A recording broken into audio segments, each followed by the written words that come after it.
5-6 అందరం కలిసి ఒకేసారి చదువుకుందాం. నిర్గమకాండము 3వ అధ్యాయము చాప్టర్ 3 verse 5 and 6. 5-6 అందుకు ఆయన దగ్గరకు రావద్దు, నీ పాదముల నుండి నీ చెప్పులు విడువము, నీవు నిలిచి ఉన్న స్థలము పరిశుద్ధ ప్రదేశము అని. మరియు ఆయన, నేను నీ తండ్రి దేవుడను, అబ్రహాము దేవుడను, ఇస్సాకు దేవుడను, యాకోబు దేవుడను చెప్పగా మోషే తన ముఖమును కప్పుకొని దేవుని వైపు చూడ వెరచెను. ఆమేన్. గట్టిగా ఆమేన్ చెప్తామండి. హల్లెలూయా. దేవునిలాగా మీరు చాలా సార్లు ఈ అంశాన్ని బోధించుంటారు. మీకు ఈ అంశం చెప్పాలని కాదు, కానీ పరిశుద్ధాత్మ దేవుడు నాలో ఉంచిన భారాన్ని మీకు చెప్పడానికి నేను ఇష్టపడుతున్నాను. దైవ గ్రంథంలో రాయబడినటువంటి సంభవాలన్నీ కూడా మనల్ని ఉద్దేశించి దేవుడు రాశారు. అవన్నీ మనకు కనెక్ట్ అయి ఉంటాయి. అది ఎవరికో కనెక్ట్ అయితే అనుకోకూడదు, ముందు మనకే కనెక్ట్ అయి ఉంటాయి. వాక్యం బోధిస్తున్న నాకు ముందు ఈ విషయాలు చెందుతాయి, ఆ తర్వాత వింటున్న మనందరికీ కూడా చెందుతాయి. వాక్యంలో మనం గమనిస్తే మోషేను దేవుడు ఎలా పిలిచాడో, ద కాలింగ్ ఆఫ్ మోజెస్, ఈ మాట చాలా ముఖ్యమని మనం చేస్తున్నాం. దేవుడు మోషేను ఎలా పిలిచాడు, ఎప్పుడు పిలిచాడు, ఎందుకు పిలిచాడు అనేది చాలా పెద్ద ప్రశ్న. ఈరోజు సేవలోకి వచ్చిన మనందరం కూడా చాలా అనుభవం గల వారు కూడా ఉండొచ్చు. నేను సాక్షి మీకు చెప్పాను, 25 సంవత్సరాలుగా దేవుని పనిలో ఆయన ద్రాక్షవరం నుండి పనిచేసే గొప్ప దేవుడు నాకు ఇస్తున్నాడు. చాలా మంది చాలా అనుభవం వెళ్ళిన గొప్ప దైవ సేవకులు కూడా ఇక్కడ ఉన్నారు. దేవుడు మోషేను పిలిచి మోషేకి ఒక గొప్ప మిషన్ బాధ్యత ఇవ్వాలని పిలిచాడు. మోషే జీవితాన్ని మనం చూస్తే చాలా డిఫరెంట్ జీవితం మోషేది. ఆయన మోషే పిలువబడ్డ పిలుపు మనం జ్ఞాపకం చేసుకుంటే ఆనాటి తరంలోని వ్యతిరేకతలన్నీ మనకు అర్థమవుతాయి. మోషే జన్మించే సమయానికి ఆ దేశంలో ఉన్న పరిస్థితులు సాధారణంగా లేవు, చాలా భయంకరంగా ఉన్నాయని మనకు తెలుసు. ఈ రోజున్న పరిస్థితులు అలాగే ఉన్నాయి. కొన్నిసార్లు దేవుని వాక్యం అందించమే, కొన్నిసార్లు కొన్ని గ్రామాల్లోకి వెళ్తే, మా ప్రాంతంలో కూడా కొన్ని గ్రామాల్లో వాక్యం అందించడానికి ఒప్పుకోరు. ఎక్కడైనా ఓపెన్ గాస్పెల్ మీటింగ్ పెట్టాలంటే అక్కడ సాధ్యం కాదు కొన్ని ప్రాంతాల్లో. అయినా దేవుని మహాకృపను బట్టి మేము జరిగిస్తూనే ఉన్నాం. హల్లెలూయా. వెనుకొచ్చేది సమస్య లేదు. ఇప్పుడు నా మీద 5 సార్లు అటాక్స్ జరిగాయి, 5 సార్లు మేజర్ అటాక్స్ జరిగాయి. కానీ ఒక్కటి కూడా నా దగ్గరికి వచ్చిన టచ్ చేయలేకపోయారు. అట్లీస్ట్ 200 మంది వచ్చారు, 500 మంది కూడా వచ్చారు, కానీ వాళ్ళు నన్ను ఏం చేయలేకపోయారు. అంటే నేను గొప్పని కాదు, కానీ ప్రభు నాకు ఆ కృపనిచ్చి నడిపిస్తూ వచ్చినాడు. ఎవరికి ఏ సమాధానం ఇవ్వాలనో ఆ సమాధానాన్ని స్పష్టంగా ఇవ్వడానికి దేవుడు నాకు సహాయం చేస్తూ వచ్చినాడు. మనం ప్రభు దగ్గరికి వచ్చి మోషే వల్ల ఆయనకు అప్పగించుకుంటే చాలు. మోషేలో చాలా బలహీనతలు కనబడతాయి. మాట్లాడడంలో నత్తిగలవాడిగా ఉన్నాడు. ఆయన సరిగ్గా మాట్లాడడం రాదు, ఆయన సరిగ్గా చెప్పడం కూడా రాదు. దేవుని మాట విని ధైర్యంగా ముందుకెళ్ళేటువంటి ధైర్యం కూడా లేదు. ఎందుకంటే మోషే యొక్క ప్రారంభము బహు అన్యాయంగా అని చెప్పాలంటే, ఒక హత్యా పరంపరతో తన పొరుగువారిని కూడా స్నేహంతో ప్రేమతో భరించలేనంత ఒక జుగుత్సాకరమైన జీవితాన్ని మోషే యొక్క ప్రారంభ దినాల్లో మనం చూస్తాం. ఎక్కువ లోతుల్లోకి మీకు ఆ మాటలు చెప్పాల్సిన పని లేదు, కానీ ఇందులో కొన్ని విలువైనటువంటి కొన్ని సంగతులు మీకు వచ్చేది మాత్రమే నేను ఇష్టపడుతున్నాను. మోషే పిలువబడినప్పుడు ఆ పిలుపు చాలా అద్భుతమైన పిలుపు అని మోషేకి తెలిసిపోయింది. అందుకే పౌలు రాస్తూ విశ్వాస వీరుల గురించి రాస్తూ మనందరికి తెలిసిన అధ్యాయమే హెబ్రీ పత్రిక 11వ అధ్యాయం మనం చదివినట్టయితే ఆ మాటలు రాస్తూ మోషే అంటాడు, మోషే గురించి రాస్తూ అపోస్తలుడైన పౌలు భక్తుడు చాలా అద్భుతంగా రాస్తాడు. ఎందుకు ఈ మాటలు రాస్తాడంటే, హెబ్రీయులు అంటే రక్షింపబడినటువంటి యూదులకు ఏది చెప్పాలన్నా వాళ్ళకు పాత నిబంధనల నుంచే చెప్పాలి, లేకపోతే వాళ్ళు నమ్మరు. ఎందుకంటే యూదుల యొక్క సాక్ష్యమైన యూదులకు చెప్పాల్సి వస్తే రక్షింపబడిన యూదులకు కూడా మోషేను గురించి చెప్తూ, నోబు గురించి చెప్తూ పౌలు భక్తులు రాస్తూ ఈ విధంగా తెలియజేస్తూ ఉన్నాడు. హెబ్రీ పత్రిక 11వ అధ్యాయాన్ని మీరు చూసినట్టయితే 23వ వచనాన్ని మీరు గమనిస్తే, మోషే పుట్టినప్పుడు అతని తల్లిదండ్రులు ఆ శిశువు సుందరుడై 33వ వచనం అంటే 23 కరెక్టే, అదే చదవగలను. ఆ శిశువు అతని తల్లిదండ్రులు చూచి విశ్వాసమును బట్టి రాజాజ్ఞకు భయపడక, ఇది అందరూ తెలుసు కనుక గురించినక్కర్లేదు. 24 మోషే పెద్దవాడైనప్పుడు విశ్వాసమును బట్టి ఐగుప్తు ధనము కంటే క్రీస్తు విషయమైన నింద గొప్ప భాగ్యమని, క్రీస్తు కొరకైన నింద గొప్ప భాగ్యంగా ఎంచుకున్నాడు. ఆయనకు అసలు భాగ్యంగా ఎంచుకోవాల్సింది నింద అనేది మనకు ఆశ్చర్యంగా ఉంటుంది. మనం దేని భాగ్యంగా ఎంచుకుంటాం? చాలా హై ప్రొఫైల్ ఉంటే భాగ్యం అనుకుంటాం, చాలా గొప్పగా లగ్జరీస్ ఉంటే చాలా భాగ్యం అని పొందాలనుకుంటారు. కాదు, క్రీస్తు కొరకు నిందలు పొందడం, అవమానం పొందడం, శ్రమలు పొందడం, కొన్నిసార్లు మన మాటలు, కొన్నిసార్లు దూషణకరంగా మనుషులు వ్యతిరేకంగా మాట్లాడడం, అన్ని మనం గమనిస్తుంటాం. ఇవన్నీ క్రీస్తు కొరకైన ఈ యొక్క నింద ఆస్పదమైన జీవితము, ప్రభు కొరకి జీవించేటువంటి ఈ యొక్క నిందలతో బాధలతో కూడిన జీవితాన్ని మోషే దేవుని కొరకై గొప్ప భాగ్యమని ఎంచుకున్నాడు. భాగ్యం అనుకున్నాడు, చాలా ఘనతగా ఎంచుకున్నాడు, చాలా గొప్పగా ఎంచుకున్నాడు. ఈ రోజుల్లో చాలా మంది దైవ సేవకులు కూడా మన సేవలో పరిచయంలో ఉన్నప్పుడు కొన్ని ఇబ్బందులు మనకు కలుగుతూ ఉంటాయి, శ్రమలు కలుగుతూ ఉంటాయి, మన గురించి దూషణగా మాట్లాడుతూ ఉంటారు. కుటుంబాల్లో, సంఘంలో కూడా కొన్నిసార్లు సరైనటువంటి ప్రశంస కానీ గౌరవం కానీ కొన్నిసార్లు ఉండదు. ఎందుకంటే నేను చెప్పినప్పుడు నెగిటివ్ గా మాట్లాడే వ్యక్తులు కూడా మనతో ఉంటారు. అన్నిసార్లు పాజిటివ్నెస్ ఉంటుంది ప్రజల్లో, అన్నిసార్లు సంఘంలో కూడా దేవుని మాటలు వింటూ కూడా అందరిలో ఏకీభవించే మనసు కూడా అన్నిసార్లు ఉండదు. గమనిద్దాం మోషే ప్రవక్త జీవితాన్ని. దేవుని కొరకై ఆయన క్రీస్తు విషయమైన నింద గొప్ప భాగ్యమని ఎంచుకున్నాడు. అప్పుడు క్రీస్తు లేడే, యేసుక్రీస్తు అప్పుడు లేడే, ఆయన జన్మించలేదే. మోషే క్రీస్తును చూస్తూ నిందించుకున్నాడు. హల్లెలూయా. క్రీస్తు కనబడలేదే మోషేకి.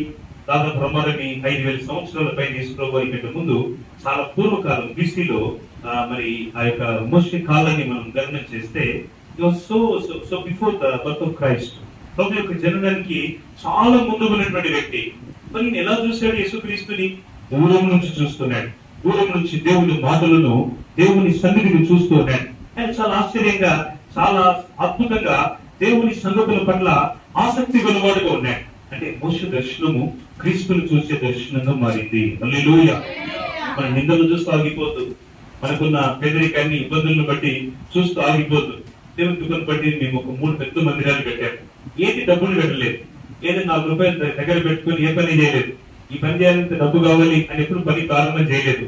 2002లో మా తండ్రి గారు ప్రభుత్వానికి వెళ్ళిపోయిన తర్వాత అదే సంవత్సరం మేమున్న మెయిన్ మందిరం కట్టే సమయం వచ్చింది.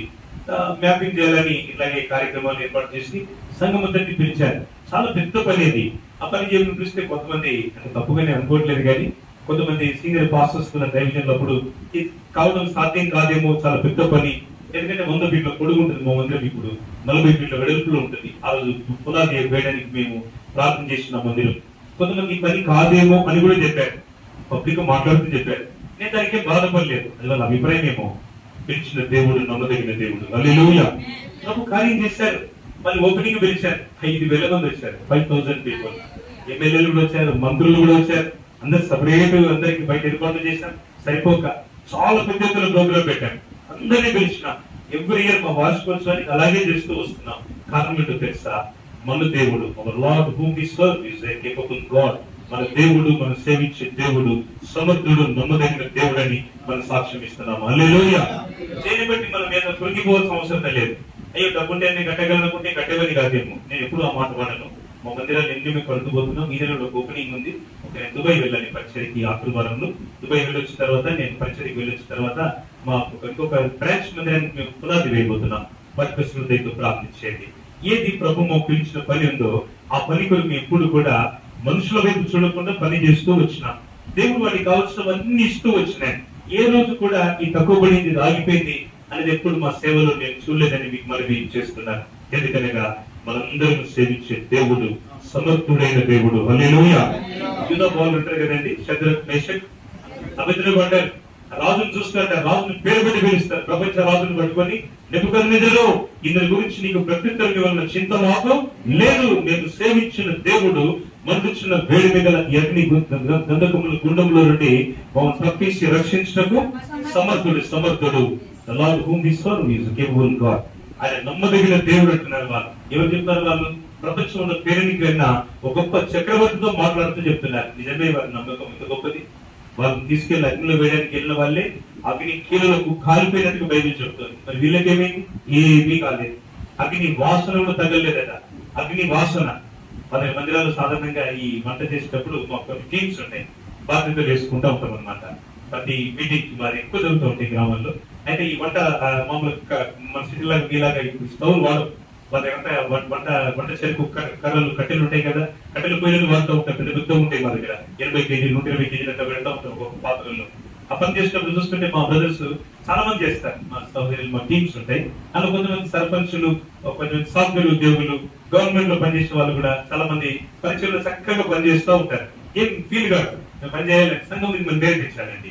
సంఘంలో మన ఎవరుస్తులకు కానీ, మన సంఘంలోని వారికి కానీ పరిచయం నేర్పించాలి. వాళ్ళు ఏమనుకుంటారో అని చెప్పు. అసలు బాధ అంటే ఏంటంటే వాళ్ళు ఏమనుకోరు. అనుకుంటే దేవుడు వాళ్ళను క్షమిస్తారు. మనం ఏం చేయలేదు దానికి. పరిచయలు అందరినీ వాడుకోవాలి. మన పరిచయలు ప్రోత్సాహపరచాలి. పౌలు తిమోతిని ప్రోత్సాహపరిచాడు, తీతును ప్రోత్సాహపరిచాడు. ప్రోత్సాహపరచకపోతే వాళ్ళు దేవుని దగ్గర అపోస్తలత్వములు పరిచయంలో వచ్చేవాళ్ళు కాదు కదా. చిన్న వయసులోనే ఎఫెస్ ప్రాంతానికి పౌలు భక్తుల ద్వారా పంపబడినటువంటి తిమోతి ఆ ప్రాంతమంతట్లో మహిమగల సేవను ప్రారంభించినాడు. హల్లెలూయా. అది ఎలా సాధ్యమైంది? పౌలు ప్రోత్సహించాడు, మన సంఘాన్ని ప్రోత్సహించారు. కొన్ని తలాకులు ఉంటాయి. సహోదరులు మీకు తెలుసు, పాస్టర్లకి మరి దైవ సేవకురాలకు తెలుసు, సంఘంలో సహోదరులకు కొంతమంది బాధ్యత గల పనిచేసే మంచి బాధ్యత గల సహోదరులు ఉంటారు. అలాంటి వాళ్ళు తక్కువ మంది ఉంటారు, అందరు బాధ్యతగా ఉండలేరు. వాళ్ళు కొంత ప్రోత్సాహపరచండి. మీ ఆప్షన్స్ లో కూడా మందిరం నడిచేటట్టుగా, మీ ఆప్షన్స్ లో కూడా వాళ్ళ పరిచయం నడిపించేటట్టుగా మీరు సిద్ధపరచండి. ఇలా కొంతమంది ఉంటారు, అదొక పెద్ద సమస్య. ఏదైనా బాధ్యత అప్పగిస్తే నెక్స్ట్ ఇక మన సేవకుండా పట్టించుకోరు. ఇక వాళ్ళు సేవకుని కంపెనీ జరిపేసి ఇక మాది మొత్తం ఇష్టం వచ్చినట్టు మేమే నడిపిస్తామని కొంతమంది తయారవుతారు. ఈ దీంట్లో కొంతమంది డబ్బున్న వాళ్ళు, కొంతమంది ఆస్తిపరులు, ఇలాంటి వాళ్ళకి జమ అయిపోతే ఆ సంఘంలో కావలసినంత రాజకీయాలు వచ్చేస్తాయి. ప్రజలారా, ఇవన్నీ జరుగుతున్నాయి అంత్యకాల సంఘములు.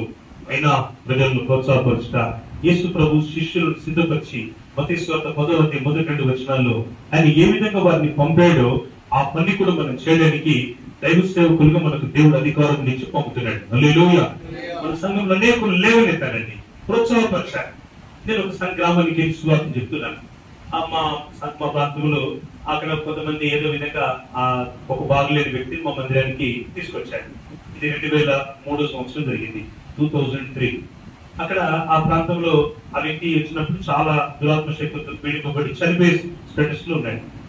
ఆ వ్యక్తి లాస్ట్ స్థితిలో తీసుకొచ్చినప్పుడు ప్రార్థన చేసినాం. దేవుడు అద్భుతంగా ఆ వ్యక్తిని స్వస్థపరిచినాడు. ఆ తర్వాత సాక్ష్యం బట్టి ఆయన చెప్పినాను, బాబు నేను దేవుడు రక్షించినాడు. ఆయన భార్య 2 కుమారులప్పుడు చిన్న పిల్లలు, ఒక 2-3 years పిల్లలు. ఆయన చెప్పినాను, ప్రభు నేను చనిపోయే స్థితిలో లేపినాడు కదా, నువ్వు ప్రభుకు సాక్ష్యం ఉండాలని చెప్పాడు. ఆయన ఎక్కడికి వెళ్ళినా సాక్ష్యం మీద మొదలు పెట్టాడు. ఇప్పుడు ఆ ఊర్లో ఒక లైన్ లో, ఆ ఊర్లోకి వెళ్ళగానే ఒక లైన్ లో వరుస ఇళ్ళని మా విశ్వాసులు ఇప్పుడు. హల్లెలూయా. ఇది కూడా సాక్ష్యం, ఇతని సాక్ష్యం ఇంకేం లేదట. ఈ వ్యక్తి సాక్ష్యము ఆ గ్రామంలో ఒక లైన్ అంతటిని రక్షించింది. అలా ధన్యులు రక్షణలోకి వచ్చారు. ఈ మధ్య కాలంలో మరి దేవుడు ఆయన అద్భుతంగా నిలబెట్టినాడు.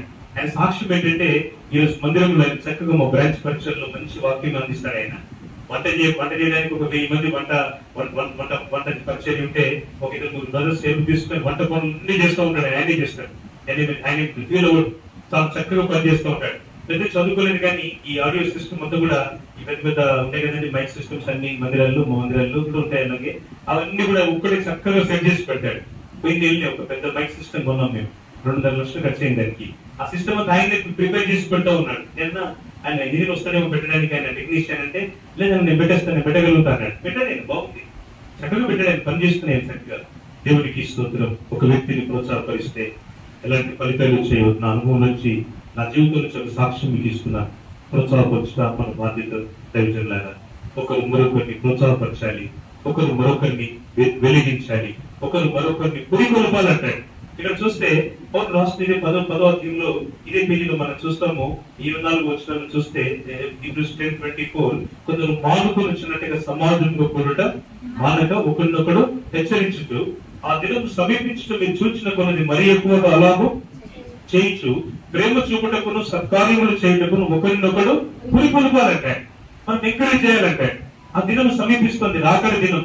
ఇంకెంతకాలమో కాదు, ప్రభు రాకడి సమీపంగా ఉంది, చాలా సమీపంగా రాకడి ఉంది. అందుకే ప్రభు మనందరినీ కలుపుతా ఉన్నాడు. ఎక్కడెక్కడో ప్రాంతాలు, ఎక్కడెక్కడో ప్రదేశాలు, ఎక్కడెక్కడో దేవుడు ప్రజలు నడుపుతూ ఉన్నాడు. మనందరినీ కలుపుకోవడానికి ఉద్దేశము రాకడి దినాలు సమీపించినాయి. కొందరు మానుకుంటారు, కొందరు మందిరంలో ప్రేమ కలిగి ఉండరు. ముందున్నట్టుగా ప్రేమ కలిగి కొందరు రారు. కొంతమంది పరిచర్యకు రారు. కొంతమంది అర్పణ కానుక ఇచ్చేవాళ్ళు కూడా పరిచర్యకు సరిగా ముందుకు రారు. లేక ఏదైనా పరిచర్య కొరకు మన విధంగా చేద్దామంటే ప్రోత్సాహపరిచుంటే కొంతమంది రారు. కొందరు మానుకుంటా ఉంటారు. మనం అధైర్యపడవద్దు, ఏమి రావట్లేదే అని మనం కృంగిపోవద్దు, మనం ముందుకు వెళ్ళాలి. ఇక్కడ జరగాల్సిన పని ఏంటంటే ఒకరినొకరు హెచ్చరించాలి. సంఘములో మీ దగ్గర వచ్చేటువంటి మీ సంఘ విశ్వాసులను ప్రేమతో మీరు హెచ్చరించండి. అమ్మ మనం రండి, కలిసి ప్రార్థన చేద్దాం, రండి మనం పరిచర్య చేద్దాం, పలాని గ్రామానికి, పలాని వీధికి, పలాని డివిజన్ కి, పలాని ఇక్కడ మనం ఏమంటాము ఈ ఏరియాలో ఈ ప్రదేశానికి వెళ్దాం, మనం కలిసి ప్రార్థన చేద్దాం, కొంత వారికి సువార్తను అందిద్దాం. ఈ రోజుల్లో బహిరంగ సువార్త చెప్పే రోజులు కాదు కదండి. దేవుడి వాక్యం ఇలాంటి మాధ్యమం ద్వారా లైవ్ ద్వారా లేక అనేకమైనటువంటి కార్యక్రమాల ద్వారా వ్యక్తిగతంగా సువార్త చెప్పే వారికి ప్రజలను మనం సిద్ధపరచాలి. ఒకరు మరొకరిని ప్రోత్సాహపరచాలి, హెచ్చరించాలి. అంతేకాదు ప్రేమ చూపుటకు, సత్కార్యములు చేయటకు ఒకరినొకరు పురికొల్పాలంటాడు. సో డు ఎంకరేజ్, ఒకరు మరొకరిని పురికొల్పేటట్టుగా విశ్వాసపు కార్యాలు జరగాలి. నేను చాలా చోట్ల అలాంటి కార్యాలు కనబడట్లేదు. పిల్లారా, ఏదైనా చెప్తూ ఉంటే ప్రజలు వినేవారు కొన్ని సంఘాలు కనబడట్లేదు. అందుకే మనం చేయాల్సిన పని ఏంటంటే దేవుని సన్నిధిలో ఈ మోకాళ్ళ ప్రార్థన మనకు ముఖ్యం. ఒక వయసుతో మోకరించలేమేమో, కాబట్టి మోకరించడానికే మనం మొగ్గు చూపాలి.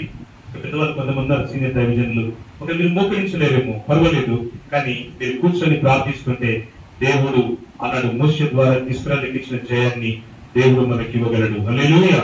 ప్రార్థిస్తూనే ఉండండి, ప్రజలను ప్రార్థన నడిపిస్తూనే ఉండండి, ప్రజలను ప్రార్థనా పరులుగా చేయండి. అంతే, ప్రజలు ప్రార్థన పరులైతే అహరోను ఊరులు కలిసి మోషే చేతులు ఎత్తినప్పుడు అద్భుతాలు, ఓడిపోయిన అమాలేకుల యొక్క సాక్ష్యము, ఇశ్రాయేలు యొక్క విజయ సాక్ష్యము మన సంఘాల్లో కూడా రోజు చెప్పబడును గాక. ఆమె దేవుడు చెప్తాడండి, వినిపిస్తాడు ఆ ధ్వనిని. అది ఎలాంటి ధ్వని అయితే దేవుని సన్నిధిలో మనం ప్రార్థిస్తుండగా కార్యాలు జరుగుతాయి, ఆశ్చర్య కార్యాలు, గొప్ప కార్యాలు. మా మెయిన్ చర్చ్ ముందు పార్కింగ్ లేదు, చాలా వెహికల్స్ ఉంటాయి, దాదాపు 300-400 వెహికల్స్ ఉంటాయి. సండే బైక్స్, కార్లు, అన్ని వెహికల్స్ అన్ని ఉంటాయి. మాకు పార్కింగ్ లేక చాలా కష్టం అయితే ఉంటే అక్కడెక్కడ పెడతా ఉంటే కొన్ని కంప్లైంట్స్ వచ్చినాయి. ఆ ఊరు పెరిగింది, మా టౌన్ పెరిగింది, చిన్న ఊరు దగ్గర పెరిగింది.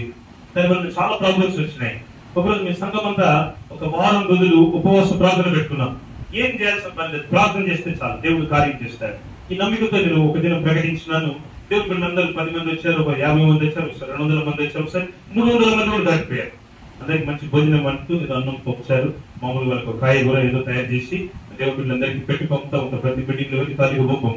సో ఆ రకంగా ప్రార్థన జరుగుతూ ఉంటే దేవుడు ఆశ్చర్యం జరిగించినాడు.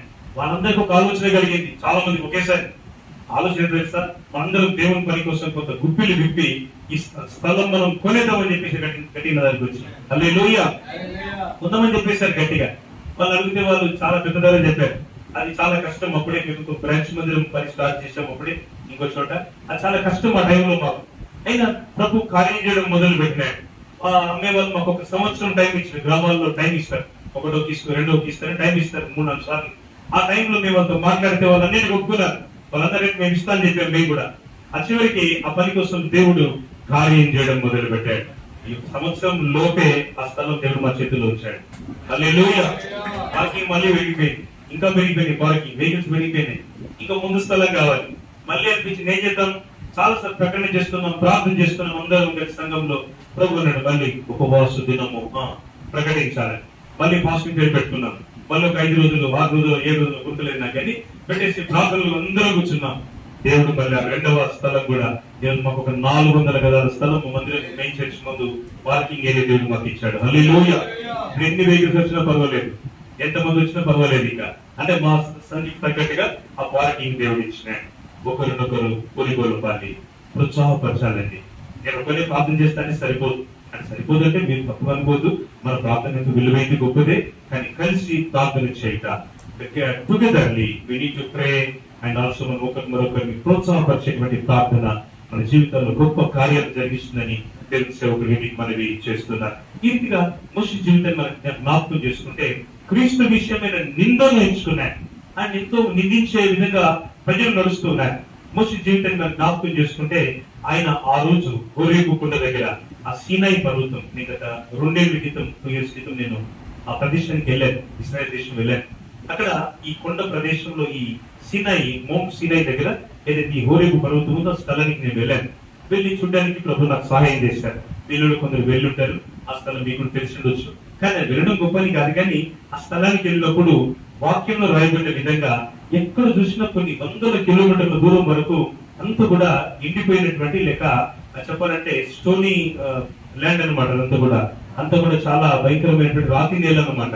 అలాంటి చోట ఒక్క దగ్గర మాత్రమే ఈ చక్కని ఈ పొదల్లాగా ఉన్నటువంటి భూమి కనబడ్డది. చాలా ఆశ్చర్యం. ఆ పక్కనే మౌంట్ ఒక పెద్ద పర్వతం ఉంది. అక్కడ సెయింట్ క్యాథరిన్ చర్చ్ అని ఉంటుంది. అక్కడ క్యాథరిన్ అనేటువంటి రోమ రాజ్యపు చక్రవర్తి గారి తల్లి కట్టించిన మందిరం అనమాట, చర్చ్. నాకు వెళ్ళగానే ఆ స్థలం చూస్తుంటే నాకు ఆ హోలీ లాంటి పంతులు కూడా ఈ స్థలం నన్ను మొట్టమొదటి బాగా దర్శించని నేను ధైర్యంగా చెప్తా. హల్లెలూయా. విధమైనటువంటి అగ్ని తాకిడి, దేవుని యొక్క అగ్ని తాకిడి మోషే ఎలా చూసాడో తెలియదు కానీ వెళ్తుంటేనే ఒక గొప్ప అనుభూతి, ఒక గొప్ప ఆనందం, ఒక గొప్ప సంతోషం దైవజనులాగా. ఎంత శ్రేష్టమైన ఆ సమయాన్ని, ఆ సందర్భ విషయాన్ని జ్ఞాపకం చేసుకుంటూ వచ్చినాడు అవును దేవుడు. అదే సీనాయి పర్వతం దగ్గర మోషేను కలుసుకోవడానికి వచ్చినాడు. This is the calling of the lord. మొదటగా దేవుడు మనం పిలిచిన పిలుపు. అందుకే ఈ పిలుపు అనే మాట ఇది గ్రీకు భాషలో ఎక్లేసియా అంటాడు. అంటే ఇంగ్లీష్ లో కాల్డ్ అవుట్ సెయింట్స్, పిలువబడినటువంటి పరిశుద్ధులు. మనందరినీ దేవుడి మహానగరములో అంత లక్షల మంది పిలవలేదు కానీ దేవుడు మనల్ని కొంతమందినే పిలిచాడు, కొన్ని వేల మందినే పిలిచాడు. ఇంకా లక్షల మంది, కోటి మంది జనాభా ఉంది మహానగరంలో. మేము హైదరాబాద్ నగరం కొరకు మా సంఘాల్లో వారంలో ఒక రోజు బాగా ప్రార్థన చేస్తాం. హల్లెలూయా. హైదరాబాద్ లో దైవజనులు అంటే అందరి పేరు నాకు తెలియదు, క్షమించాలి. కానీ హైదరాబాద్ లో సంఘాల కొరకు, దైవజనుల కొరకు, ఒక్కొక్కరి కొరకు నాకు సార్ పరిచయం అయినప్పటి నుంచి మీ ప్రాంతం కొరకు ఈ రహమత్ నగర్ మరియు బోరబండ ఈ ప్రాంతాల్లోని ఈ దైవ సేవకులందరి కొరకు దేవుని సన్నిధిలో మేము ప్రార్థన చేస్తూ ఉన్నాం. ఎందుకంటే దేవుడు మనకి ప్రేమ భారాన్ని దేవుడు ఇచ్చినాడు అన్నాడు. ఆ కుంట దగ్గరికి ప్రభు వచ్చి మోషేను పిలవడానికి వచ్చినాడు. అందరికి ఆ విషయాలు తెలుసు. అగ్ని వలన పొద మండుచుండని కానీ ఆ పొద కాలిపోలేదు. చాలా డిఫరెంట్ స్టోరీ అక్కడ ఉంది. చాలా అద్భుతమైనటువంటి సందర్భం అక్కడ ఉన్నది. అగ్ని మందిరంలో సంఘములో మండుతూ ఉండాలి. తర్వాత చెప్తాడు మోషేతో, బలిపీఠం మీద అగ్ని నిత్యము మండుచున్నారంట. మంట ఆరిపోవద్దు, సేవకుల్లో సేవకురాల్లో మంట ఆరిపోవద్దు. మందిరంలో ఎలాంటి అగ్ని ఉండాలంటే దేవుని కొరకు పరలోకం నుండి ఏలియాను దిగిన అగ్ని వల్ల దిగాల. హల్లెలూయా. మనలో ఎప్పుడు మనం నిరుత్సాహం ఉండదు.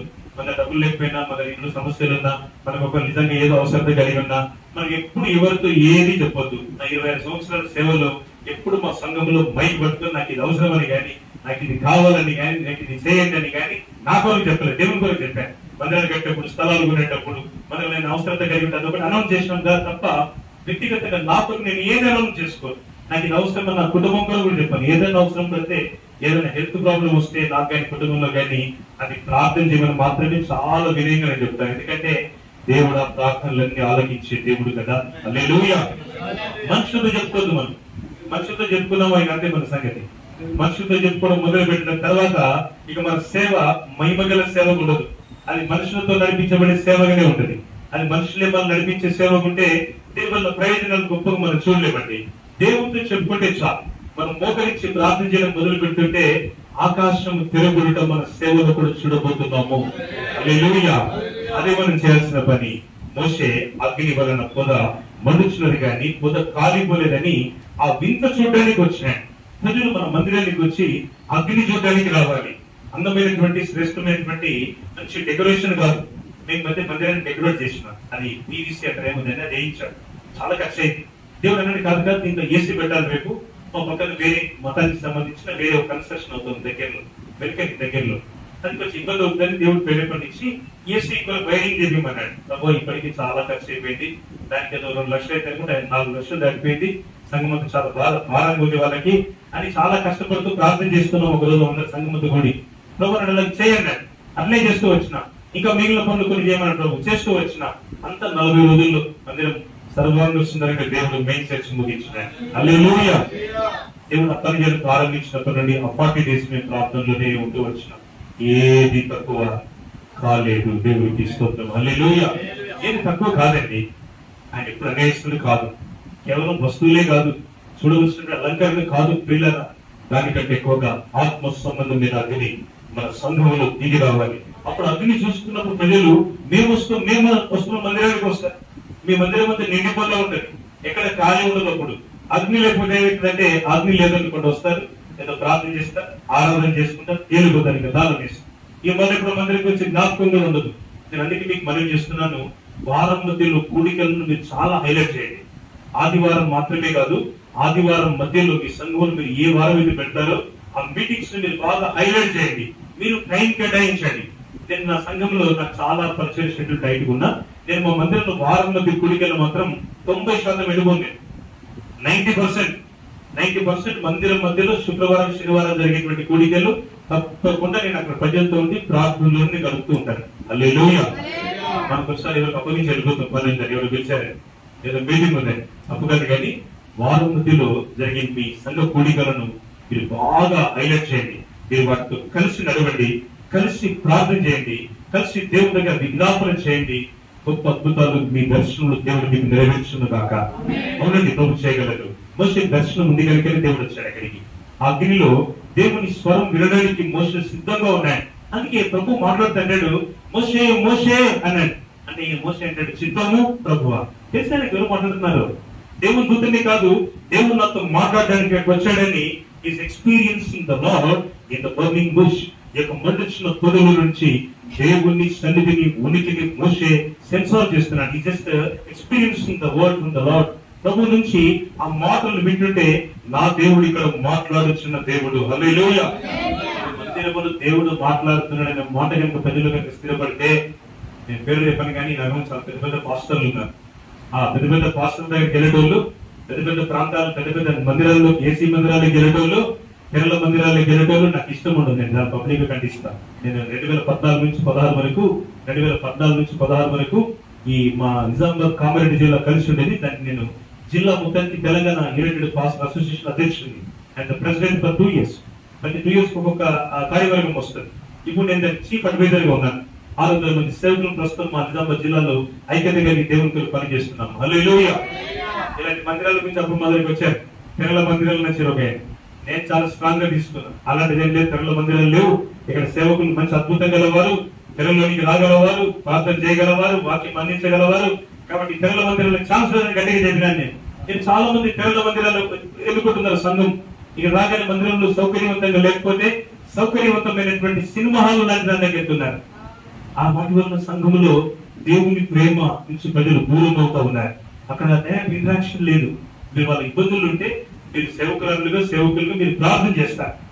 మనం ప్రార్థన చేస్తాం, మనం వాళ్ళని కలుసుకుంటాం, వాళ్ళ ఇబ్బందులు పరామర్శిస్తాం. మన మందిరాల్లో ఏముంటుందో దేవునికి తెలియాలి. అది దేవుని చిత్తానుసారమా కాదా? నా సమయం తక్కువగా ఉంది, నేను ముగిస్తాను. కానీ ఇంకోసారి దేవుడికి అవకాశం ఇస్తే మహిమగల పరిచరించుకొని మాటలు చెప్పి వెళ్ళాలని ఆశపడుతున్నాను. ఈరోజు రాకపోయినా ఆ సందర్భం ఏంటంటే, ఈ రోజులో మరి మన సంఘం కొరకు మన కాంటాక్ట్ నెంబర్ ఇస్తాం. మీరు అక్కడికి వెళ్తారు, ప్రార్థన చేస్తారు, మీరు వారి కష్ట సుఖాల్లో మీరు పాల్పొందుతారు. ఈ కేరళ మందిరాలు వచ్చిన తర్వాత చాలా భయంకరమైన పరిస్థితులు వస్తున్నాయి. మామూలుగా లేవు పరిస్థితులు. సంఘంలో ప్రజలందరూ కూడా వెనకంజంలోకి వెళ్ళిపోతున్నారు.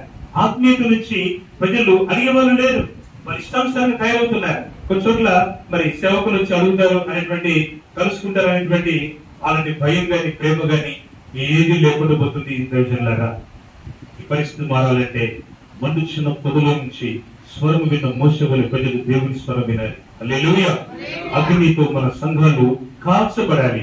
దేవుని విషయాన్ని పంపుతుంటాడు కదా, ఇది పెదవులకు ఇది తగిలిస్తున్నాను, ఈ పెదవులు ఇప్పుడు అగ్నితో తాకబడ్డాయి కనుక వెళ్ళి ప్రవచించమంటాడు. ఈ రోజు మనం మరింత ప్రవచనంలోనికి రావాలి, మనం ఆత్మీయతలోనికి రావాలి. ప్రార్థన సంబంధంగా ఆ మంటను మోసే ఆశ్చర్యంగా చూస్తూ ఆ మంటను తన మనసులో నింపుకున్నట్టు ఉంటుంది. మీరు కొంచెం ధ్యానంగా చదవండి.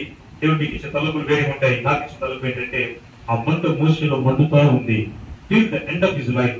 ఆయన నెబో శిఖరం మీద, ఆ పర్వత శ్రేణి మీద, ఆ ప్రస్తుతం జోర్డాన్ ఉంది, ఆ జోర్డాన్ భూభాగం మీద నిలబడి ఆ ఇశ్రాయేల్ దేశాన్ని, కనానును చూస్తూ తన కాలాన్ని ముగించే వరకు ఆ మంట మోషేలో మండుతుంది కనుక అతనికి దృష్టి మాంద్యము లేదు, అతని సత్తువ తగ్గలేదని బైబిల్ కామెంట్ చేస్తుంది. హల్లెలూయా. సంఘములో శరీరంగా మనం ఒకరు బలహీనలు పోవచ్చు, మనం ఒకవేళ ఆరోగ్యపరంగా అంత బలవంతులు కాకపోవచ్చు ఒక సర్టెన్ ఏజ్ తర్వాత. కానీ మోషేలో ఉన్నటువంటి బలం సామాన్యమైనది కాదు తెలియజేయారా. అది ఆత్మ సంబంధమైన బలం. అగ్నితో మన మందిరాలు నింపబడాలి. దేవుని శక్తితో మన సంఘము, మన కుటుంబం కాపాడబడాలి, దర్శింపబడాలి. దేవుడు దిగి వచ్చి మోషేతో మాట్లాడుతూ అంటున్నాడు, నేనెవరో తెలుసా? అబ్రహాము, ఇస్సాకు, యాకోబుల దేవుడు. దేవుడు తన పేరుకు ముందు మనుషుల పేరు పెట్టి చెప్తున్నాడు. మనుషులే కదండి. అబ్రహాం అంటే గొప్ప పితరుడే. అబ్రహాము, ఇస్సాకు, యాకోబుల దేవుడు అని అంటున్నాడు. ప్రభు తన సాక్ష్యం చెప్తూ, తన వివరణ చెప్తూ, తన పరిచయం చెప్తూ, ఓ మోషే నేనెవరో కాదు, నీ పితరుల దేవుడను. దేవుడు తన పేరు ముందు అబ్రహాం పేరు పెట్టుకున్నాడు, ఇస్సాకు పేరు పెట్టుకున్నాడు, ఇంకండి యాకోబు పేరు కూడా పెట్టుకున్నాడు. ఇవి దేవుడు నేను దిగి వచ్చినానని చెప్తున్నాను. నేను వచ్చాను, ఐఎమ్ హియర్. నేను ఇక్కడ నీ కొరకు దిగి వచ్చాను. అవును, మన కొరకు దిగి వచ్చిన దేవుడు అన్నాడు.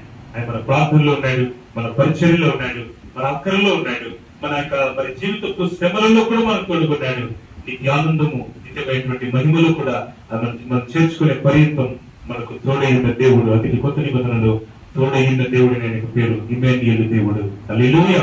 ఆయన తోడుగానే ఉంటాడు మన తల్లి ఎల్లప్పుడు. మనం ఎన్నడూ విడువడైనా నిన్ను విడువను నిన్ను ఎడబాయన అంటాడు. ఆయన విడిచిపెట్టాడు, ఆయన ఎక్కడ విడిచిపెట్టాడు. మనం ఒకవేళ ఆయన విడిచిపెట్టినాడేమో అనుకుని కొన్నిసార్లు సేవకి ఎందుకు వచ్చానో అనుకుంటాం. మనం మళ్ళీ చెప్తున్నాను, కాలింగ్ ఫ్రమ్ ద లార్డ్, ప్రభు నుంచి ఆ పిలుపు మోసి పొందినట్టుగా మనకు కూడా దేవుడు ఒక పిలుపునిచ్చినాడు.